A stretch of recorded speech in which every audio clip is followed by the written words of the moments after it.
Vashi sector 11 मधील अष्टविनायक सोसायटीत आई मुलाच्या नात्याला काळीमा फासणारी हृदयद्रावक घटना घडली आहे. किरकोळ कौटुंबिक वादातून मुलानेच आपल्या आईची गळा आवळून हत्या केल्याची धक्कादायक घटना समोर आली आहे. त्यानंतर तिचे डोके जमिनीवर आपटल्याचेही पोलिसांच्या तपासात समोर आले आहे.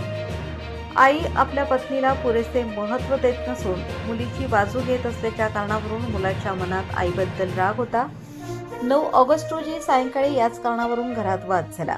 या वादाचे रूपांतर इतके टोकाला गेले की मुलाने आईवर जीवघेणा हल्ला केला. या हल्ल्यात तिचा दुर्दैवी मृत्यू झाला. घटनेनंतर वाशी पोलिसांनी तातडीने कारवाई करत आरोपी मुलाला अटक केली आहे. या घटनेने परिसरात एकच खळबळ उडाली असून घटनेचा पुढील तपास सुरू आहे.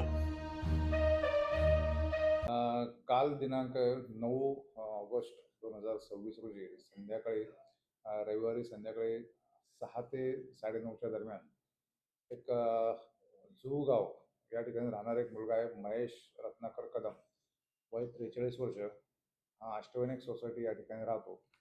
त्याने किरकोळ वादातून त्याची आई मंदा रत्नाकर कदम, ही 65 वर्ष वयाची आहे, तिचा गळा आवळून तिच्या किरकोळ याच्यामध्ये प्रापंचिक गोष्टीमध्ये लक्ष देते, मुलीच्याच कडे फक्त बघते, मुलाच्या संसाराकडे बघत नाही.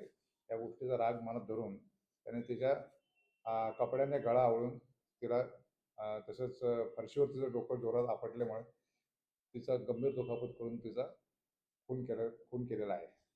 सदर प्रकरणी आम्ही मंदा रत्नाकर कदम यांचे जे जावई आहेत श्री मंगेश देवळेकर, हे मानखुर्द येथे राहणार आहेत, त्यांनी तक्रार दिली आणि त्यावरून आम्ही हा गुन्हा दाखल केलेला आहे.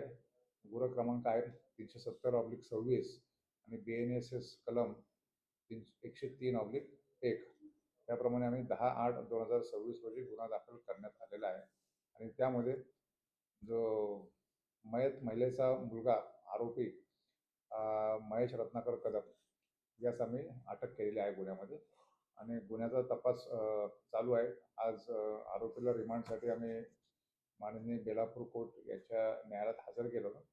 त्या ठिकाणी आम्हाला 13 तारखेपर्यंत आरोपीचा कस्टडी मिळालेली आहे, पोलीस कोठडी रिमांड मिळालेला आहे आणि गुन्ह्याचा तपास आम्ही करत आहोत.